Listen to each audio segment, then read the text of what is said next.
ಇವತ್ತಿನ ವಿಡಿಯೋದಲ್ಲಿ ಬಾಣಲಿ ತಳಭಾಗದಲ್ಲಿರುವಂಥ ಕಪ್ಪು ಕಲೆ ಹಾಗೂ ಅಂಟಿರುವಂಥ ಜಿಡ್ಡನ್ನು ತುಂಬಾ ಈಸಿಯಾಗಿ ಯಾವ ಥರ ಕ್ಲೀನ್ ಮಾಡೋದು ಅಂತ ನೋಡೋಣ. ಇದ್ರ ಜೊತೆಗೆ ಇನ್ನೂ ಕೆಲವು ಯೂಸ್ ಆಗುವಂಥ ಹೋಮ್ ಮೇಡ್ ಕಿಚನ್ ಟಿಪ್ಸ್ನ ಕೂಡ ನೋಡೋಣ. Hi friends, welcome back to my channel Maneye Mantralaya. ನೀವೇನಾದರೂ ಚಾನಲ್ಗೆ ಹೊಸಬ್ರಾಗಿದ್ದರೆ ವಿಡಿಯೋನ ಪೂರ್ತಿಯಾಗಿ ನೋಡಿ. ಇಷ್ಟ ಆದರೆ ಚಾನಲ್ಗೆ ಲೈಕ್ ಆ್ಯಂಡ್ ಸಬ್ಸ್ಕ್ರೈಬ್ ಮಾಡ್ಕೊಳ್ಳಿ. ಮನೇಲಿ ನಾವು ಯೂಸ್ ಮಾಡುವಂಥ ಕಾಫಿ ಫಿಲ್ಟರ್ ಸ್ವಲ್ಪ ಹಳೇದಾಯಿತು ಅಥವಾ ಈ ಥರ ಕಿತ್ತೋಯ್ತು ಅಂದಾಗ ಅದನ್ನು ನಾವು ಬಿಸಾಕ್ತಾ ಇರ್ತೀವಿ, ಮತ್ತೆ ಯೂಸ್ ಮಾಡೋದಿಲ್ಲ. ಈ ಥರ ಇರುವಂಥ ಕಾಫಿ ಫಿಲ್ಟರ್ನ ನಾವು ತುಂಬಾ ಈಸಿಯಾಗಿ ಯಾವ ಥರ ರಿಯೂಸ್ ಮಾಡ್ಕೊಳ್ಳೋದು ಅಂತ ನೋಡೋಣ. ಮೊದಲು ನಾವು ಈ ಕಾಫಿ ಫಿಲ್ಟರಲ್ಲಿ ನೆಟ್ ಥರ ಕೊಟ್ಟಿರ್ತಾರಲ್ಲ, ಅದನ್ನು ನಾವು ಕಟ್ ಮಾಡಿ ತೆಗೆದುಬೇಡ. ಈ ನೆಟ್ಟನ್ನು ಪೂರ್ತಿಯಾಗಿ ಕಟ್ ಮಾಡಿ ತೊಗೊಂಡಾದ್ಮೇಲೆ ನೋಡೋದಕ್ಕೆ ಫಿಲ್ಟರ್ ಹೀಗೆ ಇರುತ್ತೆ. ಇವಾಗ ಇದನ್ನು ನಾವು ಲೈಟಾಗಿ ಈ ರೀತಿ ಬೆಂಡ್ ಮಾಡ್ಕೋಬೇಕು. ಅದಕ್ಕೋಸ್ಕರ ನೋಡಿ, ಲೈಟರ್ ಅಥವಾ ಬೆಂಕಿ ಪಟ್ಟಣದಿಂದ ನಾವು ಎಲ್ಲಿ ಬೆಂಡ್ ಮಾಡಬೇಕು ಅಂತ ಅನ್ಕೋತೀವೋ ಆ ಜಾಗದಲ್ಲಿ ತೋರಿಸ್ಕೊಳ್ಳೋಣ. ನೋಡಿ, ನಾನು ಲೈಟರಿಂದ ತೋರಿಸ್ತಾ ಇದ್ದೀನಿ. ನೋಡಿ, ಈ ಥರ ಸ್ವಲ್ಪ ಬಿಸಿ ಮಾಡ್ಕೊಂಡಿದ ತಕ್ಷಣ ನಾವು ಇದನ್ನು ತುಂಬಾ ಈಸಿಯಾಗಿ ಬೆಂಡ್ ಮಾಡಿ ತೊಗೋಬೋದು. ಫಿಲ್ಟರ್ನ ಈ ರೀತಿ ಬೆಂಡ್ ಮಾಡ್ಕೊಂಡಾದ್ಮೇಲೆ ಇದನ್ನು ಯಾವುದೇ ರೀತಿ ಡಿಸ್ಟರ್ಬ್ ಮಾಡದೆ ಒಂದು 10 ನಿಮಿಷ ಹಾಗೆ ಬಿಟ್ಬಿಡಬೇಕು. 10 ನಿಮಿಷ ಆದಮೇಲೆ ಇದನ್ನು ಯಾವ ಥರ ಯೂಸ್ ಮಾಡ್ಕೊಳ್ಳೋ ಅಂತ ನೋಡೋಣ. ನೋಡಿ, ಇವಾಗ ತುಂಬ ಚೆನ್ನಾಗಿ ಸೆಟ್ ಆಗಿದೆ. ಇದನ್ನು ಇವಾಗ ನಾನು ಕಿಚನಲ್ಲಿರುವಂಥ ಆಣಿನಲ್ಲಿ ತಗ್ಲಾಕ್ತಾ ಇದ್ದೀನಿ. ಇವಾಗ ಈ ಕಾಫಿ ಫಿಲ್ಟರ್ಲಿ ಎಕ್ಸ್ಟ್ರಾ ಇರುವಂಥ ಗ್ಲಾಸ್ಗಳನ್ನ ಹಾಕಿಟ್ಕೋಬೋದು. ನೋಡಿ, ಗ್ಲಾಸ್ನ ಹಾಕಿಟ್ಕೊಂಡು ಇದರಿಂದ ತೆಗೆದು ಕೂಡ ತುಂಬಾ ಈಸಿಯಾಗಿ ಯೂಸ್ ಮಾಡ್ಕೋಬೋದು. ಗ್ಲಾಸ್ಗಳಷ್ಟೇ ಅಲ್ಲದೆ ಇದರಲ್ಲಿ ನಾವು ಅಡಿಗೆಗೆ ಯೂಸ್ ಮಾಡುವಂಥ ಸೌಟ್ಗಳನ್ನ, ಬೇಳೆ ಕಡಿಯೋ ಮತ್ತು ಅಥವಾ ಕಿಚನ್ ಟವಲ್ಸು, ಈ ಥರ ಇರುವಂಥ ಚಿಕ್ಕ ಚಿಕ್ಕ ಐಟಮ್ಗಳನ್ನ ಇದರಲ್ಲಿ ನಾವು ಹಾಕಿಟ್ಕೊಂಡು ಈಸಿಯಾಗಿ ಯೂಸ್ ಮಾಡ್ಕೋಬೋದು. ಕೆಲವೊಂದು ಮನೆಗಳಲ್ಲಿ ಅಡುಗೆ ಮನೆ ತುಂಬಾ ಚಿಕ್ತಾ ಇರುತ್ತೆ. ಆ ಥರ ಇದ್ದಾಗ ಕೆಲವೊಂದು ವಸ್ತುಗಳನ್ನ ಇಟ್ಕೊಳ್ಳೋದಕ್ಕೆ ಅಂತ ಜಾಗನೇ ಇರೋದಿಲ್ಲ. ಅಂಥ ಟೈಮಲ್ಲಿ ಇಂಥ ಚಿಕ್ಕ ಚಿಕ್ಕ ಟಿಪ್ಸ್ನ ಯೂಸ್ ಮಾಡೋದ್ರಿಂದ ತುಂಬಾ ಉಪಯೋಗ ಆಗುತ್ತೆ. ನೀವು ಸಹ ಟ್ರೈ ಮಾಡಿ ನೋಡಿ. ನೆಕ್ಸ್ಟ್ ಟಿಪ್ ನೋಡೋಣ. ನಾವು ಹಲ್ಲು ಜೊತೆಗೆ ಉಪಯೋಗಿಸುವಂಥ ಟೂತ್ ಪೇಸ್ಟ್ ಖಾಲಿ ಆದಮೇಲೆ ಈ ಕವರ್ನ ನಾವು ಬಿಸಾಕ್ತಾ ಇರ್ತೀವಿ. ಆದರೆ ಈ ಟಿಪ್ಸ್ ತಿಳಿಯೋದ್ರಿಂದ ಖಂಡಿತ ನೀವು ಆ ಕೆಲಸ ಮಾಡೋದಿಲ್ಲ. ಅದು ಯಾಕೇನೋ ನೋಡೋಣ. ಮೊದಲು ನಾವು ಖಾಲಿಯಾಗಿರುವಂಥ ಟೂತ್ ಪೇಸ್ಟ್ ಕವರ್ನ ಸೈಡಲ್ಲಿ, ಅಂದರೆ ನೋಡಿ, ಈ ಥರ ಕಟ್ ಮಾಡಿ ತೊಗೊಳ್ಳೋಣ.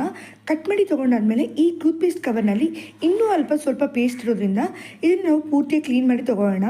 ಇದನ್ನು ಕ್ಲೀನ್ ಮಾಡೋದಕ್ಕೆ ಅಂತ ನಾನು ಒಂದು ಬಟ್ಲ ಸ್ವಲ್ಪ ನೀರನ್ನ ತೊಗೊಂಡೇನಿ. ಆ ನೀರಿನಲ್ಲಿ ಈ ಪೇಸ್ಟನ್ನು ನಾವು ಕ್ಲೀನ್ ಮಾಡಿ ತೊಗೊಳ್ಳೋಣ. ನೋಡಿ, ಈ ಥರ ಟೂತ್ ಪೇಸ್ಟ್ ಕವರ್ನಲ್ಲಿ ಸ್ವಲ್ಪನೂ ಪೇಸ್ಟ್ ಇಲ್ಲದೆ ಇರೋ ಹಾಗೆ ಪೂರ್ತಿಯಾಗಿ ನಾವು ಕ್ಲೀನ್ ಮಾಡಿ ತೊಗೋಬೇಕು. ಈ ಕವರ್ನ ಯೂಸ್ ಮಾಡೋದಕ್ಕೂ ಮುಂಚೆ ಈ ಬಟ್ಲಲ್ಲಿರೋ ಅಂಥ ಟೂತ್ ಪೇಸ್ಟ್ ನೀರನ್ನು ನಾವು ಬಿಸಾಕಬೇಕಾಗಿಲ್ಲ. ಇದನ್ನು ನಾವು ಸಿಂಕ್ನಲ್ಲಿ ಹಾಕೋಣ. ಸಿಂಕ್ನಲ್ಲಿ ಈ ರೀತಿ ಹಾಕ್ಕೊಂಡು ನಾವು ಒಂದ್ಸಲ ಕ್ಲೀನ್ ಮಾಡಿ ಕೊಡೋದ್ರಿಂದ ಸಿಂಕ್ ತುಂಬಾ ಚೆನ್ನಾಗಿ ಕ್ಲೀನ್ ಆಗೋದ್ರ ಜೊತೆಗೆ ಯಾವುದೇ ರೀತಿ ಬ್ಯಾಡ್ ಸ್ಮೆಲ್ ಕೂಡ ಬರೋದಿಲ್ಲ. ಇನ್ನು ಈ ಥರ ಕಟ್ ಮಾಡ್ಕೊಂಡಿರೋವಂಥ ಟೂತ್ ಪೇಸ್ಟ್ ಕವರ್ನ ನಾವು ಸಿಂಕ್ ಹತ್ರನೇ ಯೂಸ್ ಮಾಡ್ತಾ ಇದ್ದೀವಿ.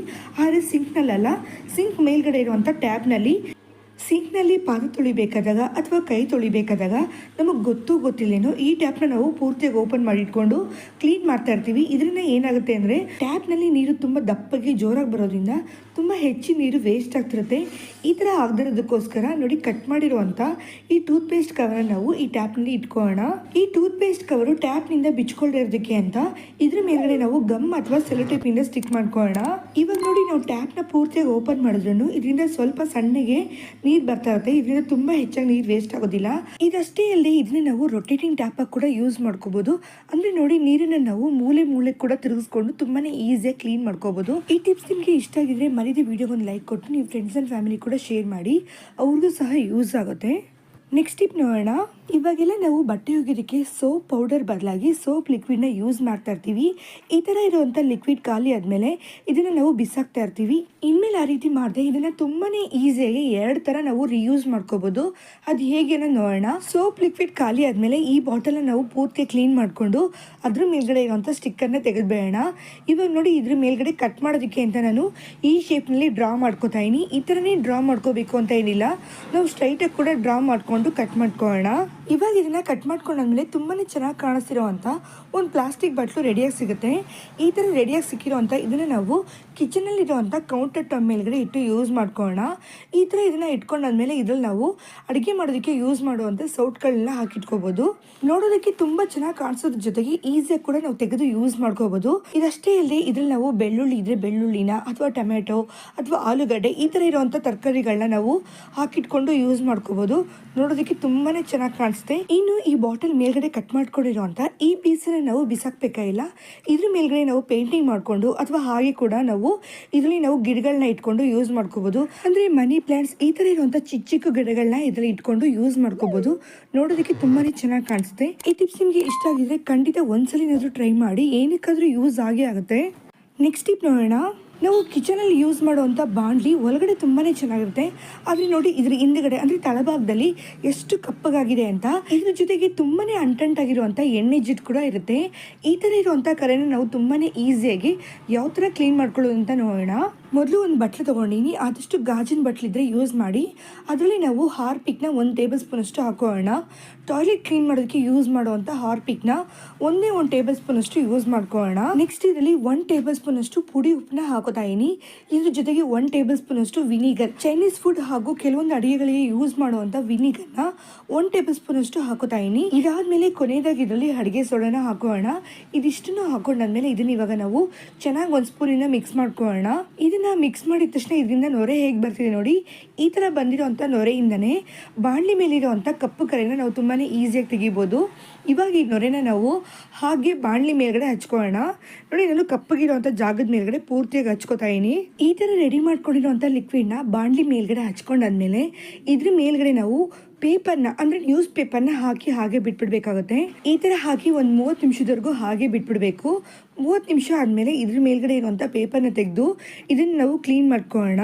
ಮೊದಲು ನಾವು ಇದ್ರ ಮೇಲ್ಗಡೆ ಪೇಪರ್ ಹಾಕಿಟ್ಟಿದ್ವಲ್ಲ ಅದರಿಂದನೇ ಕ್ಲೀನ್ ಮಾಡ್ಕೋಬೇಕು. ಈ ಥರ ಕ್ಲೀನ್ ಮಾಡ್ಕೊಂಡಾದ್ಮೇಲೆ ಸ್ಯಾಂಡ್ ಪೇಪರ್ನ ತೊಗೊಳ್ಳೋಣ. ಸ್ಯಾಂಡ್ ಪೇಪರಿಂದ ತುಂಬಾ ಈಸಿಯಾಗಿ ಇದ್ರ ಮೇಲ್ಗಡೆ ಇರುವಂಥ ಕಪ್ಪು ಕರೆಗಳೆಲ್ಲ ಈಸಿಯಾಗಿ ಹೋಗಿ ನಾವು ಕ್ಲೀನ್ ಮಾಡ್ಕೋಬೋದು. ಸ್ಯಾಂಡ್ ಪೇಪರ್ ಮೇಲ್ಗಡೆ ಸ್ವಲ್ಪ ವಿಮ್ ಲಿಕ್ವಿಡ್ ಹಾಕ್ಕೊಂಡು ಬಾಣಲಿ ಮೇಲ್ಗಡೆ ಉಜ್ಕೊಳ್ಳೋಣ. ಈ ಥರ ಮಾಡೋದ್ರಿಂದ ತುಂಬಾನೇ ಈಸಿಯಾಗಿ ಬಾಣಲಿ ಮೇಲ್ಗಡೆ ಇರುವಂಥ ಕಪ್ಪು ಕರೆಗಳೆಲ್ಲ ಹೋಗೋದ್ರ ಜೊತೆಗೆ ಅಂಟಂಟಾಗಿರುವಂಥ ಎಣ್ಣೆ ಜಿಡ್ಡೆಲ್ಲ ತುಂಬಾನೇ ಈಸಿಯಾಗಿ ಕೂಡ ಕ್ಲೀನ್ ಆಗುತ್ತೆ. ಅಕಸ್ಮಾತ್ ಮನೆಯಲ್ಲಿ ಸ್ಯಾಂಡ್ ಪೇಪರ್ ಇಲ್ಲ ಅಂದರೆ ಅದಕ್ಕೆ ಬದಲಾಗಿ ನಾವು ಸ್ಟೀಲ್ ಸ್ಕ್ರಬ್ಬರ್ನ ಕೂಡ ಯೂಸ್ ಮಾಡಿಕೊಂಡು ಕ್ಲೀನ್ ಮಾಡ್ಕೋಬೋದು. ನೋಡಿ ಈ ಥರ ಕಪ್ಪು ಕರೆ ಎಲ್ಲ ಹೋಗೋ ಹಾಗೆ ನಾವು ಉಜ್ಕೊಂಡಾದ್ಮೇಲೆ ಇದನ್ನು ಒಂದ್ಸಲ ನಾವು ನೀರಿಂದ ಕ್ಲೀನ್ ಮಾಡ್ಕೊಂಬರೋಣ. ನೋಡಿ ಕ್ಲೀನ್ ಮಾಡಿದ್ಮೇಲೆ ತೋರಿಸ್ತಾ ಇದ್ದೀನಿ ಎಷ್ಟು ಚೆನ್ನಾಗಿ ಕಾಣಿಸ್ತಿದೆ ಅಂತ. ಇದ್ರ ಮೇಲ್ಗಡೆ ಸ್ವಲ್ಪನೂ ಅಂಟಿರೋಂಥ ಜಿಡ್ಡಿನ ಕಲೆ ಆಗಲಿ ಅಥವಾ ಕಪ್ಪು ಕರೆಗಳಾಗಲಿ ಯಾವುದೂ ಇಲ್ಲ. ನೋಡೋದಕ್ಕೆ ತುಂಬಾ ನೀಟಾಗಿ ಇವಾಗಲೇ ಹೊಸದಾಗಿ ತಂದಿರೋವಂಥ ಬಾಣಲಿ ಥರ ಕಾಣಿಸ್ತಾ ಇದೆ ನೋಡಿ. ಈ ಥರ ಇರೋವಂಥ ಕರೆಗಳನ್ನ ನಾವು ಕ್ಲೀನ್ ಮಾಡಬೇಕು ಅಂತ ಅಂದ್ಕೊಂಡಾಗ ಬರೀ ಸ್ಟೀಲ್ ಸ್ಕ್ರಬ್ಬರಿಂದ ನಾವು ಎಷ್ಟೇ ಕಷ್ಟಪಟ್ಟು ಕ್ಲೀನ್ ಮಾಡಿದ್ರೂ ಪೂರ್ತಿಯಾಗಿ ಅದು ಹೋಗೋದೇ ಇಲ್ಲ. ಈ ಥರ ನಾವು ಲಿಕ್ವಿಡ್ನ ರೆಡಿ ಮಾಡಿಕೊಂಡು ಅದನ್ನ ಬಾಣಲಿ ಮೇಲೆ ಹಚ್ಚಿ 30 ನಿಮಿಷ ಬಿಟ್ಟು ತುಂಬಾನೇ ಈಸಿಯಾಗಿ ಕಷ್ಟ ಪಡ್ದೇನೆ ಕ್ಲೀನ್ ಮಾಡ್ಕೋಬಹುದು. ನೀವು ಸಹ ಟ್ರೈ ಮಾಡಿ ನೋಡಿ. ನೆಕ್ಸ್ಟ್ ಟಿಪ್ ನೋಡೋಣ. ಈ ಟಿಪ್ಸ್ ಕೆಲವರಿಗೆ ಗೊತ್ತಿರ್ಬೋದು, ಆದ್ರೆ ಇನ್ನೂ ಗೊತ್ತಿಲ್ಲದಿರೋದಕ್ಕೋಸ್ಕರ ಈ ಟಿಪ್ಸ್ ನ ಹೇಳ್ತಾ ಇದೀನಿ. ನಾವು ರಾಗಿನ ರೇಷನ್ ಇಂದ ತಂದ್ಮೇಲೆ ಇದರಲ್ಲಿರುವಂತ ಕಲ್ಲು ಮಣ್ಣೆಲ್ಲ ತೆಗೆದು ಕ್ಲೀನ್ ಮಾಡ್ಕೊಂಡು ಅದನ್ನ ಮಿಷನ್ಗೆ ಹಾಕಿ ಹಾಗೆ ಯೂಸ್ ಮಾಡ್ತಾ ಇರ್ತೀವಿ. ಇನ್ಮೇಲೆ ಆ ರೀತಿ ಮಾಡಬೇಡಿ. ನೋಡಿ ಈ ರಾಗಿನಲ್ಲಿ ತುಂಬಾನೇ ಕೊಳೆ ಅನ್ನೋದಿರುತ್ತೆ, ಅಷ್ಟೇ ಅಲ್ಲದೆ ಹೊಟ್ಟು ಕೂಡ ಇರುತ್ತೆ. ಈ ಕೊಳೆ ಹಾಗೂ ಹೊಟ್ಟು ಹೋಗೋದಕ್ಕೆ ಅಂತ ಖಂಡಿತ ನಾವು ರಾಗಿನ ಯೂಸ್ ಮಾಡೋದಕ್ಕೂ ಮುಂಚೆ ಅಂದ್ರೆ ಮಿಷನ್ ಕೊಟ್ಟು ಬೀಸೋದಕ್ಕೂ ಮುಂಚೆ ಈ ರಾಗಿನ ನೀರಿನ ಜೊತೆ ಒಂದು 5 ರಿಂದ 6 ಸಲ ಚೆನ್ನಾಗಿ ಕ್ಲೀನ್ ಮಾಡಿ ತಗೋಬೇಕಾಗುತ್ತೆ. ಇದನ್ನ ಕ್ಲೀನ್ ಮಾಡ್ಬೇಕಾದಾಗ ಒಂದು ಇಡಿಯಷ್ಟು ಕಲ್ಲುಪ್ಪನ ಹಾಕಿ ಕ್ಲೀನ್ ಮಾಡ್ಕೊಳ್ಳೋಣ. ನೋಡಿ ರಾಗಿನ ಕ್ಲೀನ್ ಮಾಡ್ಕೊತಿರೋ ಅಂತ ನೀರನ್ನ ತೋರಿಸ್ತಾ ಇದೀನಿ. ಇದ್ರಲ್ಲಿ ಎಷ್ಟು ಕೊಳೆ ಇದೆ ಅಂತ, ಅಷ್ಟೇ ಇಲ್ಲಿ ತುಂಬಾ ಹೊಟ್ಟು ಕೂಡ ಇದೆ. ಈ ತರ ಕೊಳೆಯಿಂದ ತುಂಬಿರುವಂತ ರಾಗಿನ ಹಾಗೆ ಉಪಯೋಗಿಸೋದು ದೇಹಕ್ಕೆ ಅಷ್ಟು ಒಳ್ಳೇದಲ್ಲ. ಅದಕ್ಕಾಗಿನೇ ಮುಖ್ಯವಾಗಿ ಇದನ್ನ ಚೆನ್ನಾಗಿ ಕ್ಲೀನ್ ಮಾಡಿ ತಗೋಬೇಕು. 5 ರಿಂದ 6 ಸಲ ಚೆನ್ನಾಗಿ ಕ್ಲೀನ್ ಮಾಡಿ ತಗೊಂಡಾದ್ಮೇಲೆ ಇದರಲ್ಲಿರುವಂತ ನೀರೆಲ್ಲ ಚೆನ್ನಾಗಿ ಫಿಲ್ಟರ್ ಮಾಡ್ಕೊಂಡು ಇದನ್ನೇ ನಾವು ಬಿಸಿಲಲ್ಲಿ ಇಟ್ಟು ಒಣಗಿಸ್ಕೊಳ್ಳೋಣ. ರಾಗಿನ ಒಂದು 5 ರಿಂದ 6 ಗಂಟೆಗಳ ಕಾಲ ಬಿಸಿಲಲ್ಲಿ ಚೆನ್ನಾಗಿ ಗರಿ ಗರಿ ಆಗೋವರೆಗೂ ಒಣಗಿಸಿ ತಗೊಳ್ಳೋದ್ರಿಂದ ತುಂಬಾ ದಿನಗಳವರೆಗೂ ರಾಗಿ ಹಾಳಾಗದಿರೋಗಿ ನೋಡ್ಕೋಬಹುದು. ಓಕೆ ಫ್ರೆಂಡ್ಸ್, ಇವತ್ತಿನ ವಿಡಿಯೋ ಇಷ್ಟ ಆಗಿದ್ರೆ ಲೈಕ್ ಕೊಡೋದು ಮರಿಬೇಡಿ. ನೆಕ್ಸ್ಟ್ ವಿಡಿಯೋದಲ್ಲಿ ಮೀಟ್ ಮಾಡೋಣ. ಟೇಕ್ ಕೇರ್, ಬಾಯ್.